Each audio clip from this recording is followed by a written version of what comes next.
김학균 신영증권 리서치 센터장님 모셨습니다. 어서 오십시오. 네, 안녕하십니까. 어서 오세요. 네. 제가 아기 때 저희 투자 전략 하셨는데 네. 제가 좀 컸다고 이렇게 같이 방송을 무슨 말씀. 하게 돼서 네. 너무 기쁘고 네 어떻게 잘 지내고 계십니까? 요새는 좀 어떠세요? 네, 뭐 조금 시장이 힘들어진 건가요? 예, 네. 약간 저희들이 고객들이 투자하는 사람들이 고객이다 보니 네. 작년에는 뭔가 좀 이제 좋은 에너지나 생기를 많이 좀 받았다 그러면 사실 뭐 주식이 종합주가지수로 보면 많이 떨어진 건 아니지만 네. 또 따지고 보면 1년 내내 박스권인 것 같아요. 네, 1월에 3,200 가고 6월에 3,300 갔지만 뭐 3,200이나 3,300이나 비슷하니까 사실상 작년 4월부터 올해 1월까지 그냥 스트레이트로 올라갔다가 올해 한 9달 정도 네. 횡보를 하다 보니까 조금 뭐 지쳤다 그래야 되나요? 예, 투자자분들도 좀 많이 그러시고. 받습니다. 네. 거의 뭐 거래 대금이 줄어들고 이런 것도 결국은 시장이 장기 횡보하니까 나타난 현상인 것 같은데요. 조금 힘들어하시는 것 같습니다. 그 센터님 도대체 네. 작년하고 올해하고 뭐가 이렇게 달라졌길래 작년과는 다른 이런 장의 모습이 나타나고 있을까요? 제 생각에는 사실 주식이라고 하는 게 어떻게 보면 펀드멘탈과 유동성의 함수라 그러면 작년에는 사실 뭐 경기에 대한 불확실성이 컸지만 이제 지나고 보니 작년 4월부터 글로벌 경기가 그래도 바닥을 치고 돌아서고 있었고 경기라는 게 어떻게 보면 추세가 있다 보니까 올라갈 때나 떨어질 때나 좀 장기간 지속되지 않습니까? 그러면 이제 작년에는 경기가 우상향하는 거라 그러면 지금은 미국이나 유럽 쪽은 뭐 경기가 꺾였다라고 볼 징후는 별로 없는 것 같은데 한국과 중국 같은 데는 조금 삐걱거리는 신호들이 나오니까 경기에 대한 뷰가 조금 달라진 것 같고 또 두 번째는 뭐 부장님 전문가십니다마는 어쨌든 작년에 경기가 안 좋을 때는 중앙은행은 우리 편이고 굉장히 이제 저금리가 유지가 됐었는데 지금 뭐 금리가 올라간 것도 있습니다마는 통화 정책이 좀 어떻게 바뀔 거냐 이런 불확실성이 있다 보니 어떻게 보면 펀드멘탈과 유동성과 관련한 주요한 팩터들이 뭐 앞으로 어떻게 될지 모르겠지만 작년보다는 좀 불확실성이 커진 것 같고 주가도 이를 반영하고 있는 것 같습니다. 근데 글로벌 증시를 보면 또 이 와중에 그래도 선방하는 국가들이 네, 있고 네. 조금 못 나가는 국가들이 네. 또 그 안에서도 차별화가 되잖아요. 올해 네. 안에서도. 억울한 게 미국은 계속 올라요.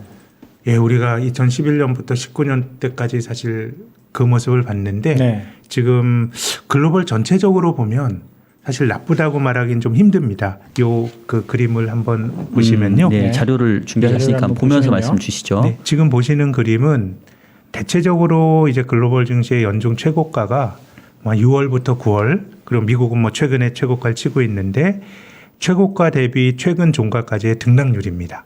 이제 왼쪽에 0이라고 그려진 거는 최고가에서 안 빠진 거니까 사상 최고치를 기록하고 있는 거죠.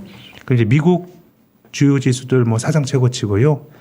영국도 사상 최고치입니다. 이탈리아도 그렇고요. 뭐 인도 같은 데도 그렇고 뭐 사우디, 러시아 이런 쪽도 괜찮은데 그래서 비교적 괜찮은 나라들을 보면 뭐 일단 자원을 많이 들고 있는 나라들이 비교적 괜찮은 것 같습니다. 캐나다, 인도네시아, 사우디, 뭐 러시아가 이런 범주고요. 두 번째는 굳이 따지면 좀 서비스업 비중이 높은 나라들의 성과가 좀 좋은 것 같고 또 인도네시아, 베트남은 뭐 인도네시아는 자원보급이기도 합니다만은 요즘 중국이 뭐 순환적인 경기 사이클도 조금 이제 둔화의 조짐이 있습니다만은 사실 주식 투자라고 하는 게 거버넌스도 되게 중요하거든요. 그렇죠. 그 나라에서 돈을 벌면 그게 주주들에게 잘 와야 되는데 뭐 지금 이제 중국 정부가 뭐 안 건드리는 데가 없었잖아요. 네, 알리바바 네. 러시아가 건드리다가 지금 또 공동 보유까지 가니 이것이 뭐 저는 중국 사람들이 자기들 사는 건 자기들의 전 선택이라고 봅니다. 그들의 선택인데 내 돈을 맡기고 이 어떤 주주로서의 권리를 행사해야 되는 측면에서 보면 전 중국 투자의 불확실성이 많이 커졌다고 보는데요. 인도네시아, 베트남은 살짝 중국을 완전히 대체할 수는 없지만 약간 중국과 좀 겹치는 예를 들면 FDI 같은 것들이 중국 대신에 갈 수 있는 나라들이 좋은 것 같고 성과가 안 좋은 나라들은 뭐 한국, 대만, 일본, 중국입니다. 다 요 동네 사람들이네요. 그 동네 네, 저희 다 이 동네. 약간 중국을 통해서 성장을 할 수밖에 없는 국가들. 그렇죠. 네. 제조업 중심이고 네. 중국 경제에 대한 의존도가 높은 나라들인데 그렇게 보면은 지금 이 한국 시장도 글로벌 주요국 중에서는 성과가 좀 안 좋은 축에 속하거든요. 고점 대비 한 뭐 8% 정도 이제 밀려 있는데 그래서 지금 주가에는 글로벌 제조업 경기 둔화에 대한 우려가 어느 정도는 투영돼 있는 게 아닌가 생각을 합니다. 그림 하나만 더 말씀드릴까요? 네. 네. 지금 왼쪽에 보시는 그림은 이제 경기에 민감한 기업들에게 설문을 돌리는 거죠. 네. 앞으로 경기가 어떻게 될 것 같아요? 라고 물어보는 건데 대표적으로 미국 ISM 제조업 지수와 중국의 국가통계국 제조업 PMI가 서로 이제 비슷한 기업들의 미래에 대한 전망을 보여주는 건데 이제 모양이 전혀 다르지 않습니까? 예, 중국은 50 밑으로 떨어졌고 미국은 ISM 제조업 지수가 60 이상이니까 뭔가 이제 중국이 상징이 되는 그런 경제와 또 미국이 상징하고 있는 경제의 어떤 온도차가 꽤 있는 거 아닌가 생각이 들고요. 그리고 이제 오른쪽 그림은 우리나라 경기 선행 지수를 그려놨습니다. 이제 늘 그런 건 아니지만 이게 이제 코스피와 경기 선행 지수를 그려보면은 조금 이제 비슷하게 움직이는데 우리 경기 선행 지수가 6월에 고점을 치고 네. 이제 2개월째 지금 하강이죠. 제가 오른쪽에 조그만 그림은 이 오렌지 세 개의 그림이 이제 경기 동행 지수입니다. 그러니까 한국도 지금 보는 지표들이 우리 3분기 GDP가 조금 이제 시장 기대치 못 미쳤습니다만 뭐 수출도 괜찮고 경기 나쁘다고 말하기는 어려운데 선행성 지표들은 조금 안 좋은 것 같고 그렇게 본다 그러면 뭔가 제조업 경기 둔화에 대한 우려가 저는 이제 글로벌 주식시장에 투영이 되고 있다고 생각을 합니다. 센터님, 요 표에서 네. 왜 미국이랑 중국 제조업 PMI가 그 전에는 한 2016년까지는 변동폭 차이가 크게 없다가 2016년 이후에 보면 미국의 변동성이 오히려 중국보다 훨씬 더 크게 보이거든요. 미국의 변동성이 네. 또 변동성이 크고 또 미국이 네네. 굉장히 경기가 제조업 경기가 좋았죠. 좋았죠. 예, 좋았던 게 좋았기 있는데 때문에 이렇게 좀 차이가 뭐 그렇죠, 나는 걸로 그렇죠. 이렇게 봐야 되는 걸까요? 제 생각에는 뭐 어떤 이유를 찾을 수 있을까요? 좀 네. 뭐 에너지 자립도도 지금 이제 에너지 가격이 올라가서 문제인데 지금 유럽 사람들과 미국 사람들이 쓰는 천연가스 가격으로 보면 이 가격의 스프레드가 가장 많이 벌어진 것 같아요. 그러니까 미국은 비교적 싸게 쓰고 이제 쉐일을 하는 과정에서 태워 없을 정도로 그 가스가 많이 나오다 보니까 뭐 그런 에너지 자립에 대한 것도 있을 테고 또 약간 이제 디커플링이 되는 거는 보호무역을 했던 시기이기 때문에 조금 뭐 그런 연결고리가 글로벌 분업의 고리가 조금 깨졌다라고 볼 수도 있을 것 같고 예, 뭐 그런 정도로 설명할 수 있지 않을까 싶습니다. 그 트럼프 정부 들어서면서 약간 리쇼어링을 강조하면서 미국 쪽에 제조업을 조금 많이 키워준 것도 영향을 주지 않았을까요? 예, 공감합니다. 사실 예전에는 미국 경제가 좋아지면 전 세계가 미국에 수출해서 다 먹고 살았거든요. 네네. 근데 이제 미국이 뭘 한다고 하니까 그래서 저는 한국의 반도체도 요즘 굉장히 좀 관심 있게 보는 거는 지금까지 삼성전자나 SK 하이닉스가 보여주는 모습은 옛날에 봤던 모습입니다. 굉장히 이제 제가 앞서 그 PR이 높을 때 사서 네네. 높을 때 사서 쌀 때 팔아야 된다라는 말씀하셨는데 이게 네. 좀 반도체 비즈니스가 매우 흥미로운 것이 보통은 이제 반도체가 빅사이클이라고 말하면 이게 반도체 수요와 관련된 부분인 것 같아요. 그거는 뭐 빅사이클이 맞죠. 산업의 쌀인데 근데 투자자의 관점에서 보면 반도체는 수요도 중요하지만 공급이 중요한 것 같아요. 설비 투자가 늘어날 때는 그 주식을 파는 게 맞는 것 같아요. 그래서 투자자 입장에서 반도체가 참 어려운 게 이렇게 삼성전자나 하이닉스처럼 돈을 많이 버는 기업들이 유보해놓고 주주들에게 배당도 주고 하면 참 좋은데 반도체는 대규모로 투자해서 효율을 높이지 않으면 안 되는 비즈니스예요. 근데 그렇게 투자하면은 공급이 늘고 또 단가가 떨어지고 마진이 박해지고 이런 사이클이 벌어지는데 기업들이 투자하는 거는 미래에 대한 전망이 가장 좋을 때 투자를 하다 보니 이익이 가장 많이 날 때 투자를 하고 그때가 피크가 되는 것 같은데 이제 제가 드리고 싶은 말씀은 뭐 반도체는 뭐 지금 뭐 그렇게 간다고 보는데 요즘 반도체 투자를 말하면서 과거와 다른 거는 반도체는 이제 과점화된 시장이고 삼성전자가 주도를 하는 시장인데 예전엔 이런 캐펙스를 삼성전자가 주도를 했거든요. 하이닉스까지. 1, 2위가 주도를 했는데 요즘은 3, 4위 기업이 설비 투자한다고 막 그래요. 그러니까 이것은 뭔가 예전의 경제 논리보다 약간의 뭐 리쇼어링이나 아니면은 그 밸류체인 바뀌는 과정에서 새로운 논리들이 좀 들어가는 거 아닌가라는 생각은 좀 드는데 아무튼 좀 중국이 중심이 된 전통적인 제조업 사이클이 뭐 둔화 국면으로 가는 거 아닌가라는 우려가 지금 투영이 되는 것 같습니다. 예. 준비하신 자료가 참 좋은 것 같은데 예, 쭉쭉 말씀해 주시면 말씀드릴까요? 저희가 네네, 중간에 네네. 궁금해 여쭤보겠습니다. 이제 뭐 제조업 지수 이런 거 말씀을 드렸는데요. 저희들이 또 이제 글로벌 제조업 경기가 둔화될 여지가 있다라고 보는 거는요. 왼쪽 그림이 미국 민간 소비에서 내구재가 차지하는 비중입니다. 이게 뭐 굉장히 낮다가 내구재란 게 뭐 텔레비전, 가구, 뭐 자동차 이런 거 아닙니까? 네. 코로나 팬데믹 국면에서 확 늘어났습니다. 통상 이제 최근 10년 동안에 미국의 내구재가 한 연간 한 1% 정도 늘어났는데 작년에 5.3%나 미국 사람들이 한 5년 쓸 걸 작년에 다 쓴 거거든요. 많이 했네요. 예, 뭐 이런 것을 추론해 보면 뭐 미국인들이 일자리 많이 잃어버렸습니다만은 뭐 대부분 이제 임금이 낮은 사람들이 일자리 많이 잃어버렸고 이건 정부로부터 이 보조금 받으면 굉장히 자기가 일하는 거와 비슷한 이제 임금을 받은 거고요. 또 코로나로 움직이지 못하니까 그냥 텔레비전 바꾸고 한 겁니다. 그렇게 된다 그러면 이제 앞으로 뭐가 좋아질 거냐라고 생각을 해보면 뭐 일단 작년에 텔레비전 싹 바꿨다 그러면 앞으로 뭐 5년 10년은 갈 테고요. 그렇죠. 그래서 이제 내구재 소비가 정점을 통과한 거 아니냐라는 우려가 있는 것 같고 그럼 앞으로 좋아질 포텐셜이 뭐냐? 그거는 제 생각에는 뭐 서비스업이고 사람들이 만나는 거니까 우리가 작년에 한국 주식이 잘 오를 때 뭐 미디어 같은 데서 제조업의 재발견, 한국 제조업 이런 얘기 했거든요. 네네. 그래서 작년에 좋았고 이제 요 사이클이 가다 보니까 오히려 지금은 특히 유럽 주식들이 좋은 거는 뭔가 서비스업 비중이 높은 나라들이 앞으로 조금 더 좋아질 수 있다는 기대가 투영이 되는 것 같습니다. 그래서 뭐 중국의 제조업 PMI나 이런 걸 보면은 글로벌 특히 이제 미국의 내구재 소비가 정점을 통과하지 않을 거라는 우려가 있는 것 같고요.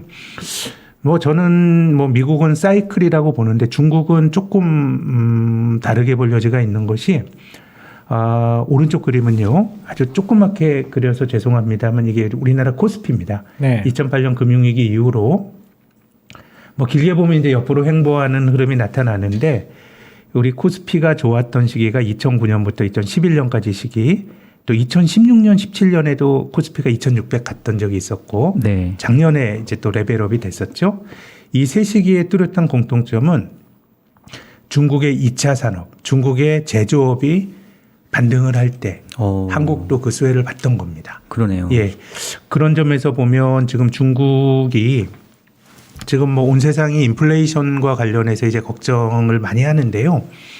중국 경제가 가진 뭐 가장 중요한 그 특성은 소비 비중이 너무 적고요. GDP에서 소비가 차지하는 비중이 37%, 투자는 43%입니다. 네. 그럼 이제 미국은 소비가 70%, 투자가 18%니까 전혀 다른 경제거든요. 그렇죠. 예, 근데 이제 뭐 중국의 민간 소비가 40% 미만이란 건 이건 뭐 이게 잘 비교의 대상이 없을 정도로 낮은 겁니다. 그러면은 우리가 이제 중앙은행이 물가가 올라가서 지금 뭐 수요가 좋아서 물가가 올라가는 거냐 뭐 논란이 많습니다만은 중앙은행이 어쨌든 그 물가가 높아져서 긴축을 하는 거는 경제에 과잉 수요가 존재할 때 금리를 올림으로써 뭔가 경제를 쿨다운 시키는 거거든요. 그럼 우리가 전통적으로 미국의 경우는 물가를 끌어올리는 힘이 기본적으로 민간 소비에 있죠. 민간 소비.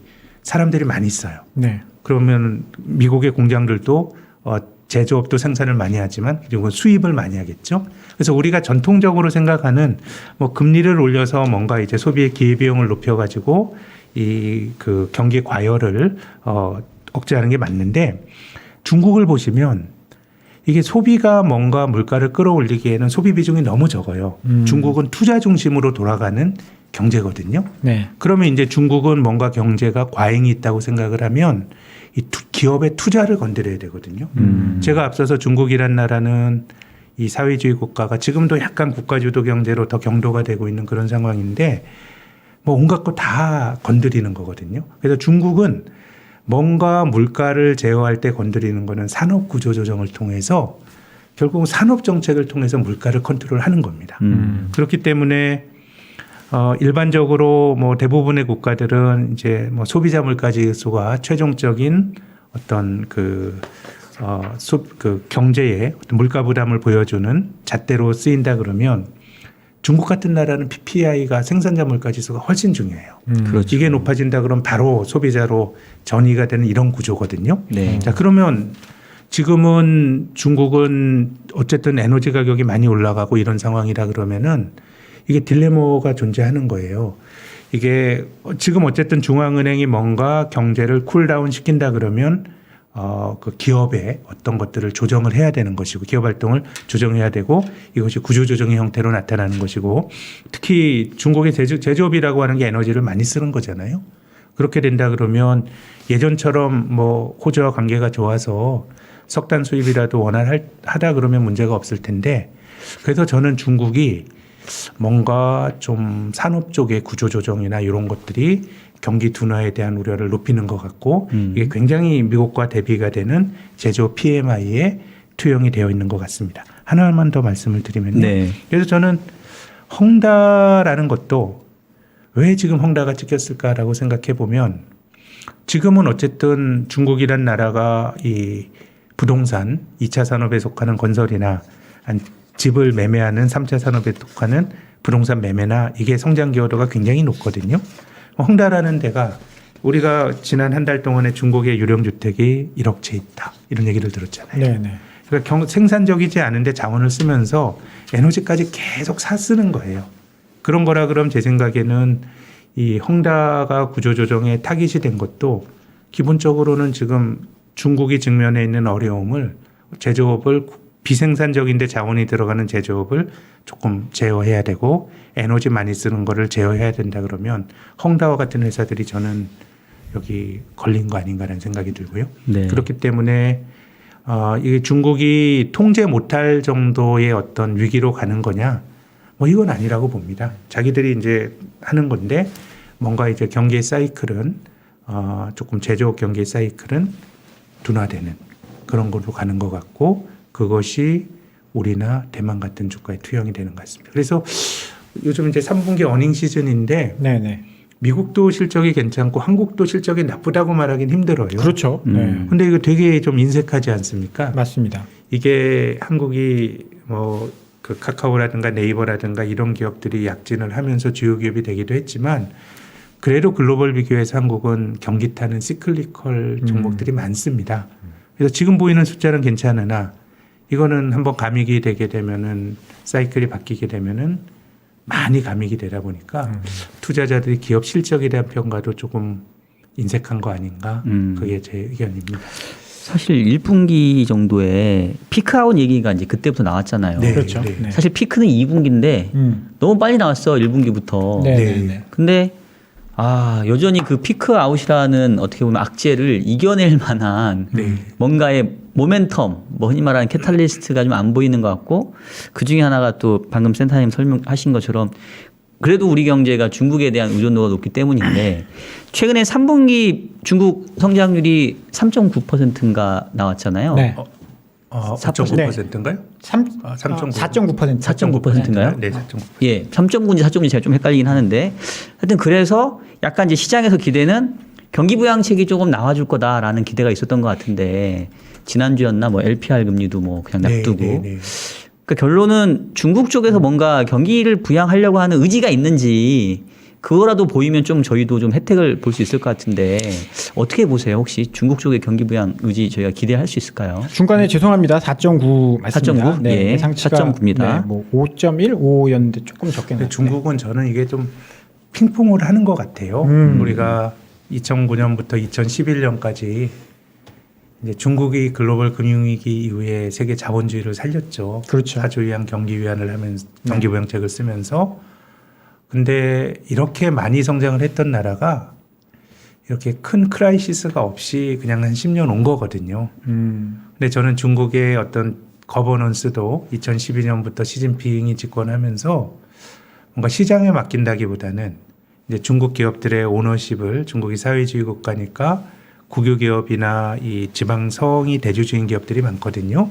그런 것들을 시진핑 이전에 시장에 매각을 했었어요. 그래서 국유지 매각이라 그랬는데 이제 뭐 조금 사회주의 색채가 강해지면서 그런 거 다 멈추고 그러다 보니까 이게 뭔가 그 시장에 그 뭐 개방이 되고 시장에 뭔가 맡겨지는 순간에 아주 큰 사고가 터지고 그것이 또 지나고 나면은 또 역설적으로 경제 체질을 개선시키는 우리 IMF 외환위기가 뭐 굉장히 고통스러웠습니다만은 적어도 기업의 재무구조 좋아졌고 거버넌스도 좋아졌고 그렇게 된 건데 중국은 제 생각에는 2011년 이후 시진핑 정권 들어온 이후로는 그냥 관리 모드로 가는 것 같아요. 그러니까 심각한 크라이시스가 생기지도 않지만 뭔가 썩 좋아지는 것도 없는 그런 구조로 가는 것 같고 그래서 저는 뭐 중국 정부의 의중이 중요할 것 같기는 한데 근데 이제 문제는 경기란 것도 이제 사이클이 있고 특히 지금은 중국의 그 에너지라고 하는 게 미국에서 미국의 그 천연가스를 사는 것도 타진했다는 거 아닙니까? 전 2018년에 트럼프와 이 트럼프 정권 때 미중이 막 갈등할 때 저는 그 미국이 남아 돌아서 그 태워버리기까지 하는 천연가스를 뭐 우리가 살게요라고 하는 게 굉장히 중요한 화해 제스처로 봤는데 그때 그렇게 안 하고 막 러시아에서 뭐 간을 끌어서 하겠다 그랬었거든요. 그래서 지금 뭔가 중국이 에너지 과소비 비즈니스 그 구조가 뭔가 지금 같은 상황에 큰 약점이 잡혀 있는 거거든요. 그런 거라 그러면은 뭐 중국 정부의 의중이나 이런 것들을 잘 봐야 되겠지만 이제 뭐 선행지수나 아니면은 이런 걸로 보면 이제 막 둔화가 됐기 때문에 뭐 어떤 부양책을 쓰더라도 이것이 뭐 그들이 생각하는 어떤 심각한 하락을 막는 정도의 부양책이지 지금 이걸 또 되돌릴 정도의 강한 부양은 아니지 않을까 그런 생각은 듭니다. 어쨌든 근데 뭐 중국 정부의 의중이 제일 중요할 것 같기는 합니다. 네. 제가 이제 개인 입장에서 한번 좀 질문을 드려보면 네. 지금 요 4페이지에 보시면 내구재 비중이 이제 내구재 살 거 다 샀으니까 이제 더 이상 좀 늘어나지 않을 것이다. 그래서 내구재를 만드는 이제 중국이나 한국이 조금 어려워질 수 있다라는 이제 이야기를 이제 하셨는데 네.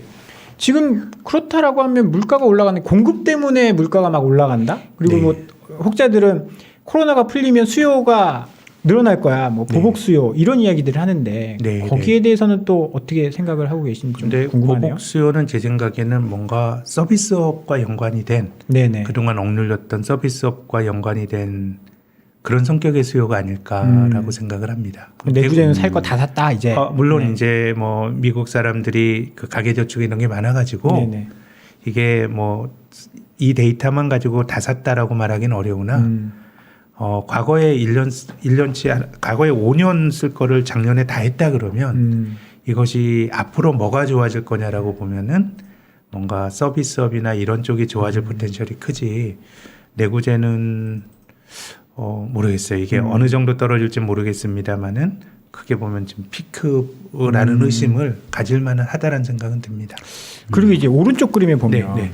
예전에 이제 중국 GDP가 이제 2차 산업이 올라올 때 네. 우리나라 주식이 좋았다. 네. 이런 그림을 설명을 하신 거잖아요. 네, 네, 네. 근데 보면 이제 2008년도, 2016년도 여기 보면 시가총액 상위 종목들은 많이 바뀌었거든요. 물론 이제 삼성전자는 1위에 네, 있지만 네. 뒤에 보면 뭐 우리가 카카오도 올라왔고 셀트리온도 있고 삼성바이오로직스 네. 있고 이런 것들의 변화에 따라서 네.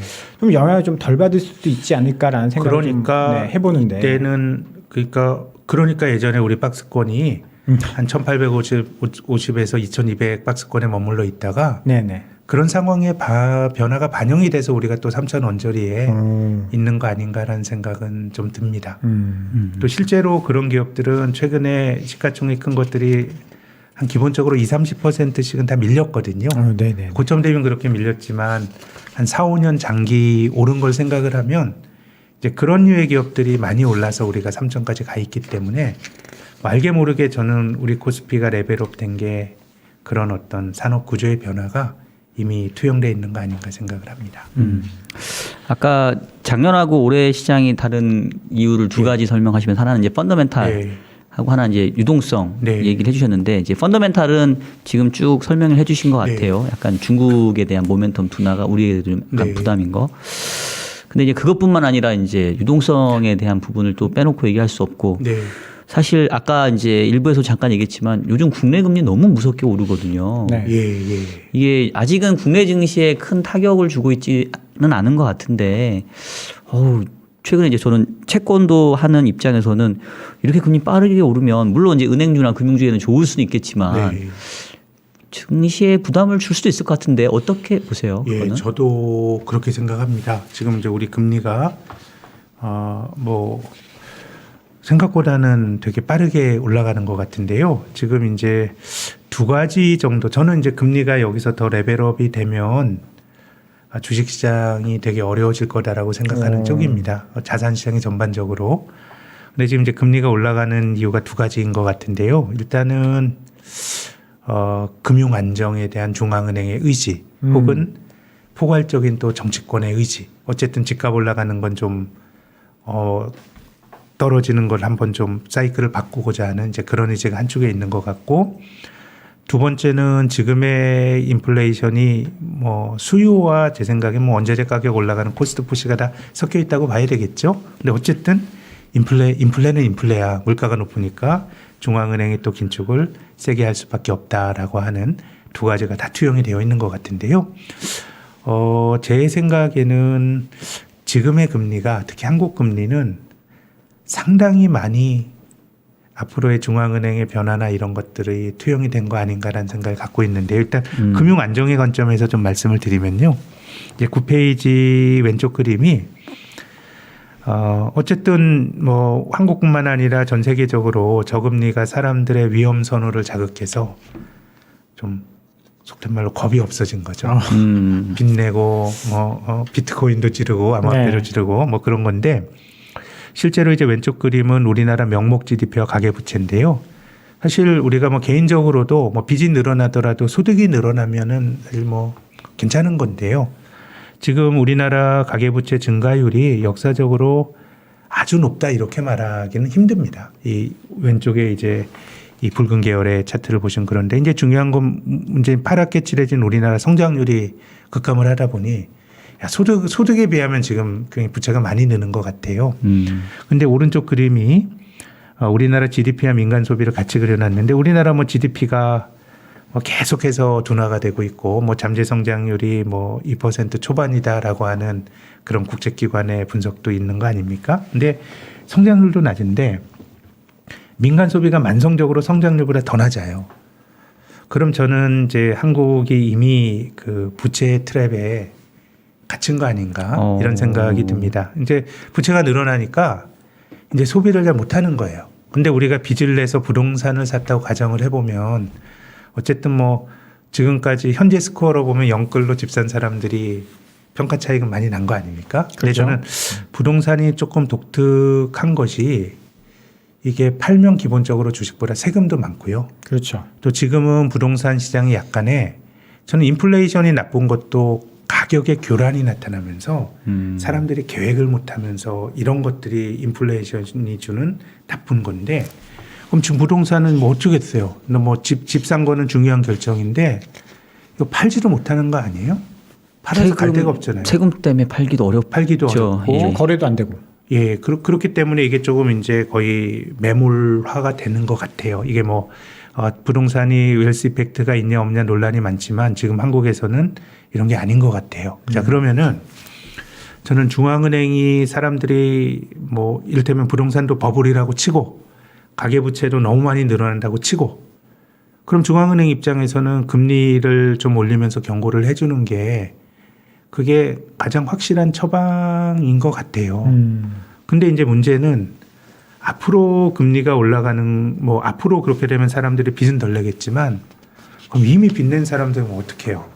지금 한국은 민간 소비나 이런 것들이 부채에 덫에 깔려 있다 그러면 그래서 오늘 조간에도 이제 지금 대출 받기가 어려워진 거 아닙니까? 맞습니다. 그래서 총량 규제로 좀 가야 되는 거 아닌가. 그러니까 금리라고 하는 건 돈의 가격이거든요. 이게 세련된 정책이에요.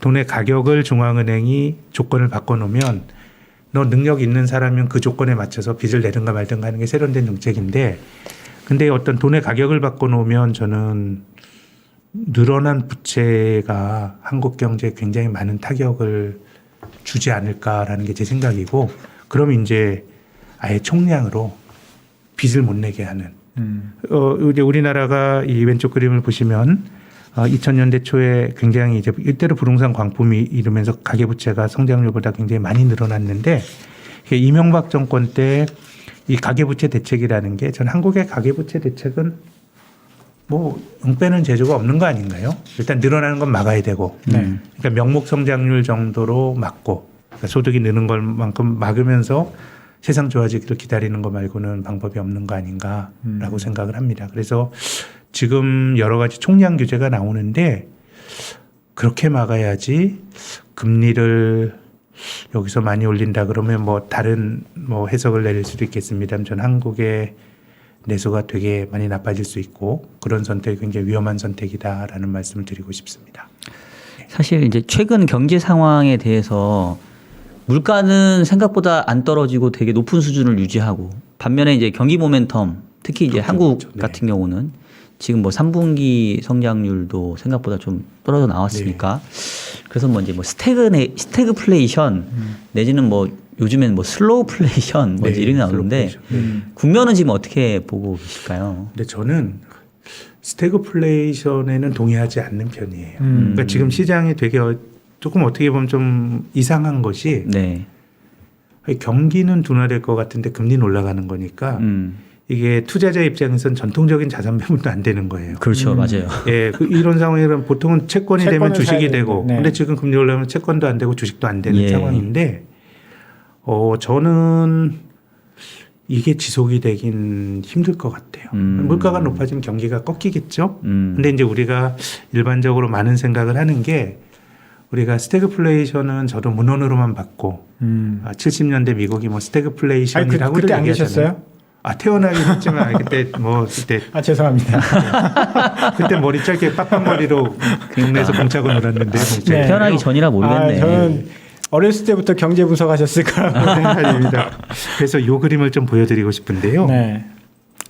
저는 스태그플레이션은 좀 개념적으로 이게 가격이 높아지면 경기가 꺾이는 거 아닌가요? 그럼 물가가 떨어지고 금리도 떨어지는 게 맞는데 저는 70년대가 미국 경제가 안 좋았던 건 맞아요. 실업률이 10%가 되고 근데 이제 10페이지 왼쪽 그림은 이건 이제 실질 GDP의 각 미국이 2차 대전 이후 10년 동안의 연율화 성장률입니다. 이제 실질 GDP니까 물가는 뺀 거잖아요. 네. 그럼 70년대가 연율화로 한 3.2% 성장했어요. 그러니까 우리가 자본주의 황금기라고 불리는 1960년대보다는 성장률이 낮아졌지만 80년대, 90년대가 70년대보다 성장률이 그닥 높지 않았고요.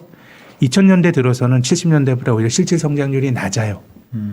그렇기 때문에 저는 70년대가 굉장히 미국 사람들에게 그 나쁘게 기억이 되는 거는 뭔가 그런 것 같아요. 뭐 물론 10년 동안의 마이너스 성장은 3번이나 했고 뭐 그런 것도 있을 테고 또 뭐 베트남전에서 지고 또 이제 닉슨이 금태환을 달러에 대한 금태환을 중단하면서 이제 기축통화제에서 물러나고 이런 게 있었지만 실제로 스태그플레이션이 높은 물가와 저성장이라 그러면 이게 사실 그렇게 저성장은 아니었어요. 그리고 또 한 가지 드리고 싶은 말씀 오른쪽인데요. 이것도 역시 물가 상승을 뺀 실질의 개념인데요. 70년대는 미국 노동자들의 임금이 급등을 했었어요. 2차 대전 이후로 노동자 임금이 가장 쓸 때고.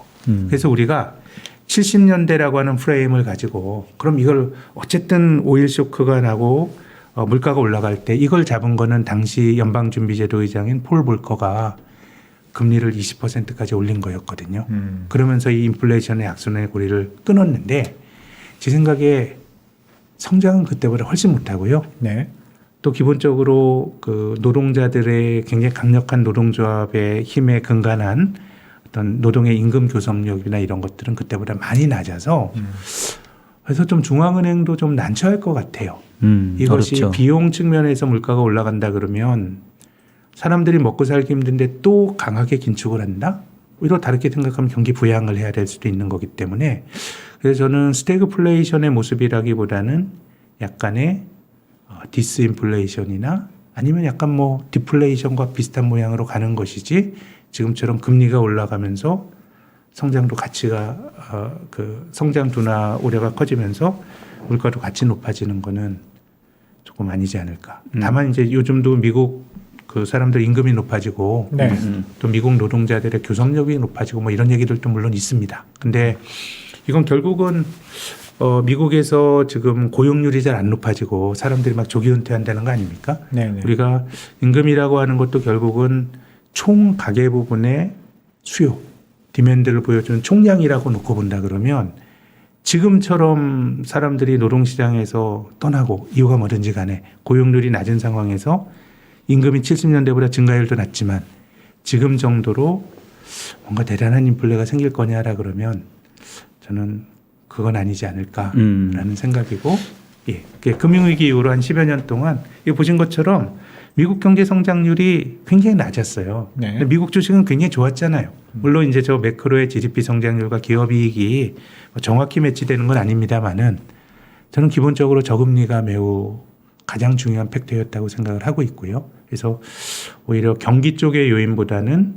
중앙은행의 긴축에 대한 과도한 걱정, 또 뭔가 먼저 내달린 금리 이런 것들이 하향 안정화되는 시점에서 주식도 지금보다는 조금 나아지지 않을까 하는 기대를 갖고 있습니다.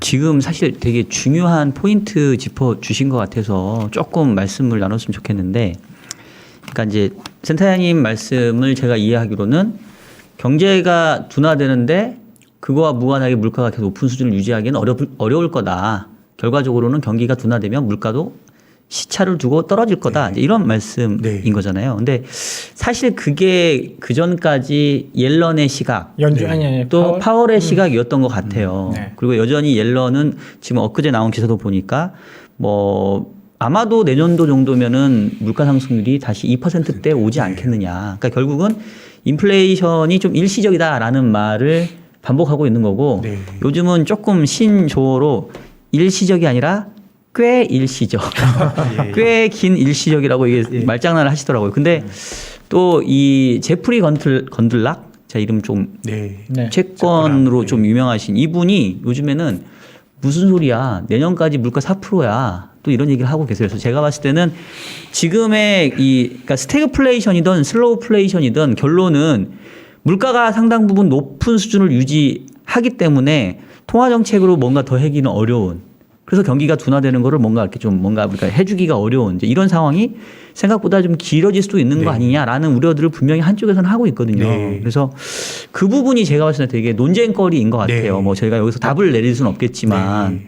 그래서 혹시 그쪽 리스크를 지금 이제 임금도 얘기를 해주셨는데 뭔가 좀 우리가 생각하지 못하게 이러한 스태그플레이션과 비슷한 상황이 좀 길어질 리스크는 좀 어떻게 보시는지. 글쎄요. 저도 그 프레임이라 그러면은 이제 두 가지 정도의 리스크가 있는 것 같아요. 하나는 이제 원자재 가격인데 네.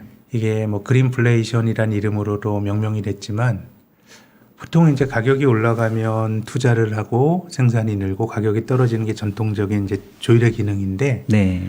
사실 한국만 하더라도 탄소 중립 계획이 너무 레디컬해요. 이거 진짜 할 수 있을까 싶을 정도로. 그러게요. 근데 많은 나라들이 그 어쨌든 탈탄소 이런 플랜을 갖고 있다 보니 실제로도 정유회사들의 전통적인 그 원유에 대한 캐펙스 계획은 많이 떨어졌거든요. 그러니까 이제 지금 가격이 올라가는데 이제 투자하는 거에 이제 망설이는 거죠. 이 사이클에 내가 투자하는 게 맞아라는 이런 과정에서 마찰적으로 어떤 원자재 가격이 제어간다고 올라가는 것. 이것이 하나의 생각할 수 있는 시나리오인 것 같고요. 다만 이제 지난주에 좀 흥미롭게 봤던 게 노르웨이가 북해에서 기름을 파내는 산유국 아닙니까? 근데 노르웨이도 뭐 유럽 나라들이 대부분 그렇습니다만은 탄소 중립이나 이런 쪽으로 하면서 사실은 화석 연료에 대해서는 그거 말고 다른 살 길을 찾자였는데 지난주에 나온 얘기는 우리가 그 탄소 배출 비중은 줄이겠지만 원유에 대해서도 뭔가 하겠다라는 거거든요. 그래서 저는 이게 궁극적으로는 정치적 선택의 문제인 것 같아요. 그러니까 그래서 저는 미국의 그 뭐 소비자 심리 지수는 굉장히 중요하다고 생각하는데 그럼 이렇게 뭐 크게 보면 저는 탈탄소의 길로 가는 게 맞다고 그렇게 생각하겠지만 이 길이 일직선으로 계속 가는 건 아니고 하나하나가 다 결국 정치적 선택인데 이 올해 상반기에 매우 흥미로운 데이터가 독일이 석탄을 엄청 많이 썼거든요. 네. 그거는 탄소 배출을 막는 거는 반하는 거지만 독일은 탈원전 정책을 또 가장 레디컬하게 하는 나라예요. 메르켈이 그로 인해 비판도 되게 많이 받았잖아요. 그러니까 뭔가 이제 전력 시스템에 문제가 되고 하니까 그냥 원자력 돌리긴 그렇고 그냥 그 석탄을 많이 뗀 거예요. 전 그런 것들이 일종의 정치적 선택이라고 생각하거든요. 그렇게 본다 그러면 우리가 기름값이 100불 넘어갈 때 우리가 2007년, 8년 이럴 때는 약간 피크 오일과 관련된 그런 공포가 있었어요. 그렇죠. 예. 그러니까 이게 모자른다, 못 된다라는 건데 지금은 뭐 쉐일이라고 하는 굉장히 큰 어떤 그 새로운 어떤 원유의 공급이 생긴 것이고요. 물론 그 환경 파괴하는 것도 물론 있는 거죠. 그렇지만은 그렇게 본다 그러면은 그것은 결국 정치적 선택의 문제이기 때문에 과연 다 먹고 살기 힘들 때 그럼 그 탄소 중립으로 이걸 기계적으로 갈 거냐라 그러면 아주 그렇게 경직적으로 뭐 저도 역시 뭐 하나의 가능성으로 말씀드리는 건데 그런 어떤 반전의 기회가 있지 않을까라는 기대를 하나 가지고 있고요. 두 번째는 우리가 계측하기 힘들지만 또 뭐 미중 무역 분쟁과 글로벌 밸류체인 아까 제가 반도체 3, 4위 업체가 막 투자를 선도적으로 한다는 게 참 이상한 느낌이 드는데 뭐 그런 과정에서 효율이 좀 깨지는 뭐 이런 것들이 우리가 생각해 볼 수 있는 요인인 것 같고요. 근데 일반적으로 논의가 되는 물류 대란 이런 것들은 글쎄요, 거의 연초 정도가 되면 많이 완화가 되지 않을까. 예. 이미 저기 뭐 별일이 없어도 제가 저희 고객 중에서 그 선사하시는 고객과 이제 대화를 하는데 아까 미국의 내구 제주문 이런 차트를 보여드렸는데 비즈니스에 대해서는 이분이 뭐 훨씬 더 깊은 통찰이 있으신데 김 센터장 우리가 발주는 엄청 많이 해서 2023년에 배가 많이 나오는데 미국의 내구 제주문 피크아웃된다 그러면 내년 해운 경기가 당신 주장대로라면 조금 안 좋을 수 있어라고 얘기를 하시더라고요. 그렇게 본다 그러면은 그 공급 병목이나 이런 부분들은 좀 완화가 많이 될 것 같고 구조적으로는 에너지와 우리가 좀 계측하기 힘들지만 미중 갈등 과정에서의 어떤 비효율 이런 것들이 제 전망의 내재가 된 리스크라고 말씀드리고 싶습니다. 뭐 센서님도 지금 뭐 파월이나 옐런과 거의 비슷한 의견. 네, 그러니까 공급 병목 때문에 좀 파월보다는 예, 그렇습니다. 그렇죠. 파월이 욕을 많이 먹고 있거든요. 예, 그래서 좀 옐런과 비슷하다고 말씀드렸는데.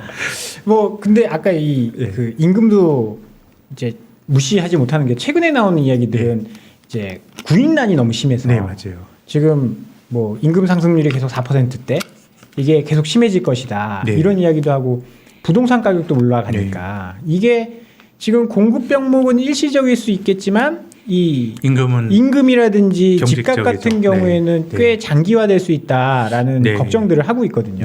여기에 대해서는 어떻게 보세요? 이게 사실 뭐 이게 분기 데이터인데 3분기는 빵 이제 다시 올라갈 것 같긴 한데 아까 제가 말씀드린 것처럼 원래 임금이 올라가면 노동시장을 떠났던 사람들도 노동시장으로 들어오는 게 일반적으로 맞고요. 노동시장이 타이트해지면. 근데 지금 이제 미국을 보면서 계속 드는 생각은 우리가 보는 아이러니는 임금이 올라가는데 고용률 같은 건 잘 안 올라가잖아요. 그러니까요.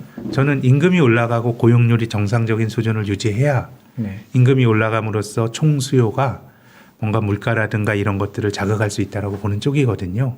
근데 지금 고용률은 낮고 임금이 올라간다 그러면 우리가 역사적으로 좀 통상적인 고용률 하에서의 임금 상승과는 좀 다르게 봐야 되는 거 아닌가라는 생각이 들고 뭐 이제 한국의 그 진보적인 신문사의 어떤 그 대기자가 금주에 쓰신 칼럼을 보면서 좀 인상 깊게 봤는데 이제 코로나가 노동자들의 교섭권을 높였다는 거예요. 기업과의 관계에서 교섭권을 높였다라는 건데 근데 또 한편으로는 기본소득이나 뭐 이런 것들이 논란이 되잖아요. 그래서 저는 우리가 코로나 이전까지 엄청나게 사람 몸값이 말도 안 되게 떨어지는 상황이었는데 인플레도 그렇고 임금도 그렇고 코로나 이후에 나타났던 현상이고 그 이전에 7, 8년엔 다른 힘이 존재했거든요. 저는 그 이전에 봤던 힘이 조금 더 본질적인 힘이 아닌가. 지금은 뭐 그것이 뭐 전망하기에 따라서는 인플레이션이 조금 더 길어진다고 하더라도 그것이 뭐 아주 장기간 지속이 될 트렌드는 아니지 않을까라는 생각이 들고 아까 물론 이제 제 전망의 리스크는 에너지 가격과 미중 갈등 이런 것들이 예, 리스크라고 말씀드리고 싶습니다. 네. 네, 이제 센터님 좋은 말씀 이제 주셨는데 조금 슬슬 저희가 네. 이제 마무리를 좀 해야 될 것 같은데. 본론을 말씀 다 들어가야죠. 예, 이제 중요한 결론을 제가 좀 거는, 여쭤볼게요. 이제 저희 시청자분들이 예. 이런 질문 되게 좋아하시거든요. 지금 이제 앞에 내용들은 보면은 이제 최근에 한국하고 미국 증시가 좀 디커플링 되었던 네. 이유, 네. 배경을 좀 설명해 주신 것 같은데 네. 그러면 이제 단도 진입적으로 그럼 디커플링이 계속 가는 겁니까? 아니면 우리한테도 기회가 오는 겁니까? 뭐 주식이야 뭐 기다리면 기회가 오죠. 그리고 기다리면 기회가 얼마나 오는데 언제까지냐가 네, 제 생각에는 우리가 지금 이 왼쪽 그림이 제가 9월 달에도 사실 말씀을 드린 그림인데요. 네. 이게 이제 미국의 S&P 500입니다. 사상 최고치를 경신했고 한국은 1년째 박스권입니다. 네. 1월 이렇게 올라갔다가 6월 살짝 올라갔지만 옆으로 횡보를 하는데 약간 토끼와 거북이 같네요.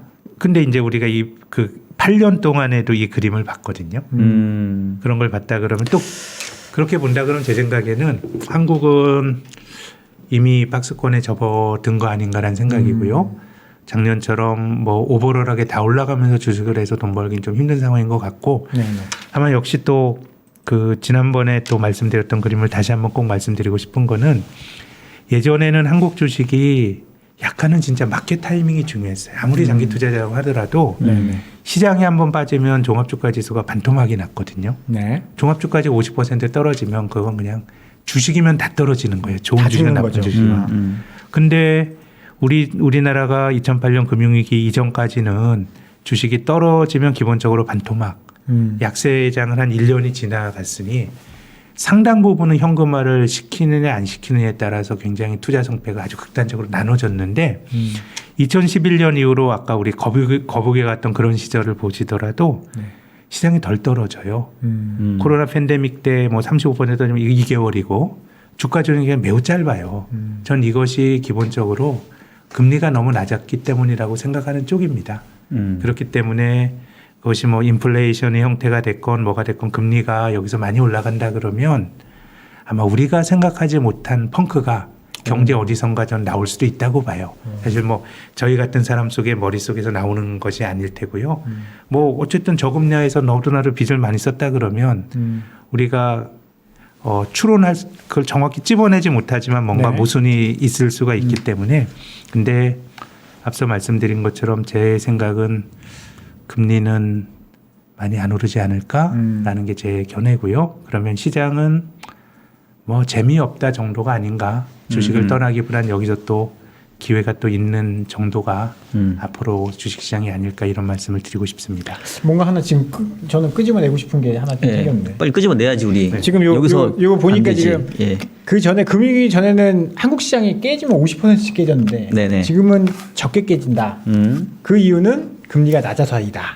전체적으로 그렇죠. 예, 예. 네, 제가 잘 이해한 거죠. 네. 그런데 지금 금리가 올라가게 되면 어디서 뭔가 펑크가 날 수 있다. 그렇죠. 근데 그거 우리 같은 사람이 생각하는 게 아니다라고 말씀을 하셨지만 센터장님 지금 뭔가 생각하고 계신 것 같아.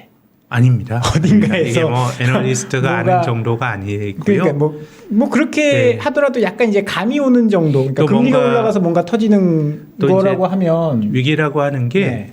원래부터 큰 구멍에서 터지기보다 가장 취약한 데서 터지면서 또 연쇄작용을 일으키는 게 그렇죠. 일반적인 위기의 전이의 패턴이기 때문에 그래서 저는 모르겠습니다. 이렇게 뭐 제 그냥 추론을 말씀드리기 무책임하게 느껴질 수 있겠습니다만 괜찮습니다. 저희는 그런 게 금리가 올라가면은 네. 이제 여러모로 주식뿐만 아니라 다른 데도 예 문제가 많을 것 같아요. 오늘 뭐 나온 뉴스 보면 예. 이제 좀비 기업이 40% 2020년도에 이자 비용을 갚지 못하는 좀비 기업이 40% 정도 된다. 그리고 항상 걱정하는 것들이 뭐 가계 부채 문제, 네. 뭐 이런 것들. 그러니까 동전의 양면이에요. 금리가 낮으니까 기업이 망하지도 않는 거고요. 네네네. 기업이 망하지도 않으니까 이게 또 디플레의 압력이 있는 것이고 그래서 예전에 우리 주식은 반토막이 나도 올라갈 때도 또 100%씩 3, 4년 한 번씩 왔거든요. 화끈했죠.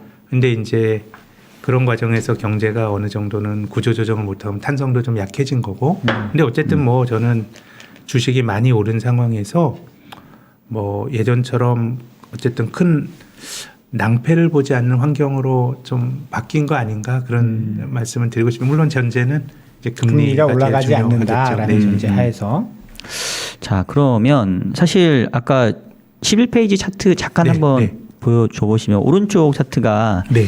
2011년부터 19년 이제 사실 우리나라 코스피의 별명이 박스피였잖아요. 네, 그죠? 네, 네. 우리가 코로나 겪으면서 박스피를 잠깐 잊고 살았지. 네. 박스피였던 적이 훨씬 길었고 그리고 요즘 장세를 봐도 사실 위 전고점을 뚫고 갈 게 뭐가 있을까 싶으면 잘 안 보이고 그렇다고 해서 얘가 뭐 2,800, 2,900 후룩 빠질 것 같지도 않고 그래서 결국은 박스권이라는 생각에는 크게 이견이 없을 것 같아요. 제가 봤을 땐 그거 가지고 뭐 여기서 더 길게 얘기할 필요는 없을 것 같은데 근데 시장이 박스피라고 하면은 결국 어쨌든 업종별로 뭐 약간 두더지처럼 뭐가 오르고 뭐가 내리고 결국 네. 종목별 차별화, 섹터별 차별화들이 네. 있을 거잖아요. 네. 그럼 결국은 그 말씀까지 좀 해주셔야 될 것 같아요. 그러니까 어느 쪽을 우리가 힘드네요. 요즘은 뭐 약간 무빙 타깃을 보는 느낌이에요. 예. 뭐 금주 초에는 뭐 시클리컬 종목도 확 훅 오르고 해서. 네네. 근데 전체적으로 보면 이제 박스피의 원인이 한국이 우리가 2011년까지 박스피였지만 그 이전 10년은 미국이 박스피였어요. IT 버블 때 주가를 넘어간 게 2013년이고 한국처럼 전통적인 중국의 제조업 성장에 하는 주가는 500에서 2000까지 갔거든요. 그래서 인기는 바뀌는 것인데요. 근데 어쨌든 우리가 박스피라고 하는 프레임으로 보면 이것은 제조업 비중이 높은 나라 이런 것들의 어떤 구조적인 제약이 박스피로 귀결이 됐다 그러면 작년에 좋았던 혹은 올해 한 1분기 한 4, 5월까지 좋았던 시클리컬 유형의 종목들은 당연히 아닌 것 같고 그건 그야말로 한 3년 정도의 아주 큰 기회가 오는 그렇게 보는 게 좋을 것 같고 좀 경기와 무관한 뭐 콘텐츠라든가 아니면 뭐 제약이나 이런 것도 최근에 좀 과하게 밀린 것 같은데요. 뭐 그런 쪽에서 기회가 있지 않을까라는 정도의 말씀만 드려야 될 것 같습니다. 그리고 한 가지 더 여쭤볼게요. 제가 좀 질문을 드리면서도 죄송스러울 수 있지만 또 저도 궁금하고 사실은 네. 그러니까 우리가 한때 뭐 성장주냐 가치주냐 네. 뭐 대형주냐 중소형주냐라는 사실은 좀 말도 안 되는 이분법적인 네. 프레임으로 이제 시장을 접근을 했는데 지금은 그렇게 시장을 접근하는 건 아닌 것 같거든요. 네. 혹시 이제 저희가 뭔가 기준점을 세워야 될 거를 어떤 걸로 조금 보면 좋을지 그런 거는 좀 말씀 주실 수 있을까요? 거기에 대해서는 제가 뭐 쌈박하게 말씀드릴 만한 아이디어가 별로 없군요. 다만 이제 성장이 둔화가 될 때는 사람들이 성장에 대해서 프리미엄을 많이 주는 것 같아요. 왜냐하면 전통적으로 이제 기업들이 성장이 둔화되면 산업이나 기업도 돈을 잘 못 벌잖아요. 네네. 그렇게 되면 이제 숫자로 성장이 나오는 근데 밸류에이션은 비싸 이런 것들을 보든가 아니면은 컨셉에서 숫자는 없지만은 뭔가 컨셉으로서의 성장주 이런 것들이 부각이 되는 것 같고요. 우리가 요 장기 박스권 시절을 보시면은 대체로 바이오가 괜찮았고 부침은 컸지만 그렇죠. 네. 그때 코스피는 갇혀 있었지만 그래도 부침은 컸지만 레벨업이 됐고 또 2015 사드 이전까지는 화장품 주식이 되게 좋았죠. 그렇죠. PR이 40배인데 비싼 게 더 올라가. 그렇게 된다 그러면 앞으로 시장의 모습도 뭔가 성장에 대한 기대가 투영될까? 성장이 둔화될 때는 성장이 희소해지니까 성장에 대한 컨셉이 투영될 수 있는 종목이 조금 더 낫지 않을까 이런 생각을 합니다. 이거 진짜 좋은 그러면 한 번 더. 아유 그만해요 이제. 아니, 왜? 너무 잠깐만. 전략하시는 분한테 자꾸 좀. 아니 지금 나왔잖아. 지금 좋은 말씀 나왔잖아요. 그럼 그런 지금 성장이 희소해진 시대에 종목 찍어달라 그러면 아니 좀 종목 화낼 거예요. 말고 그 산업이나 섹터는 어느 쪽을 조금 좋게 뭐 볼 수 크게 있을까요? 보면 뭐 에너지 전환이라고 하는 거는 네. 뭐 이게 큰 비용이기도 하지만 또 그쪽을 통해서 성장을 좀 해야 되는 거 아닌가라는 생각이 들고요. 네. 아니면은 뭐 콘텐츠라든가 저희는 뭐 그런 쪽을 좋게 봅니다. 저희 섹터 애널리스트 의견을 말씀드리는 겁니다. 네, 예. 알겠습니다. 여기까지 나와야 잘했어요. 여기까지 나와야 이게 뭔가 좀 우리 그래야 시청자분들도 좋아하시거든요. 아니 왜냐면 이제 사실 좋아하실까요? 그러니까 궁금해요. 그러니까 저도 운용을 하는 입장에서 창이 뭐 하염없이 빠질 것 같지도 않고 그렇다고 해서 뭐 많이 올라갈 게 안 보이는데 보면 이게 돌아가면서 한 놈들이 툭툭 튀어나오니까 네. 이제 아까 제가 두더지 게임 같다고 말씀을 좀 그런 드렸는데 것 같습니다. 네. 요거를 또 잘 타면은 최근 수익률 되게 좋거든요. 맞아요. 그러니까 아까 무빙 타겟이라고 말씀을 주셨는데 분명히 이 와중에도 가는 놈은 간단 말이에요. 그래서 이제 그런 것들을 어떤 기준으로 우리가 잘 이렇게 좀 이렇게 준비를 하고 있으면 좋을지 궁금해서 한번 여쭤봤는데요. 예. 감사합니다. 뭐 사실 이게 제 자랑 같지만 저도 이런 비슷한 얘기를 제가 월요일 날 저희 회사 방송에서 똑같이 했거든요. 아 진짜? 난 너무 센터장님이랑 비슷한 얘기 했다는 게 그래요? 너무 자랑스럽네. 저를 마음이 통한 듯해서 네. 기분이 좋네요. 아, 너무 기쁩니다. 네. 선생님 오늘 준비하신 말씀 다 하신 것 같은데 예, 다 드렸습니다. 네. 마지막으로 우리 박정영 팀장 그 코 찔찔 흘리던 시절 얘기 좀 해주시죠. 소리예요? 많이 흘렸죠? 아니, 근데 여기 지금도 기억이 묻었어. 없으실 거예요. 왜냐하면 그때 이제 뭐 전략 담당하시는 팀장이시고 네. 나는 그냥 애기였는데. 네, 그 기억이 안 남는 게 안 있으신가요? 나신다니까요. 없어요. 뭐 잘 탈투가 모르세요. 조금 터프한 곳인데요. 네. 뭐 이렇게 성장하셨으니 뭐 경쟁력이 있으신 거죠. 뭐. 예, 알겠습니다. 예. 네. 제가 열심히 코 닦아주겠습니다. 옆에서.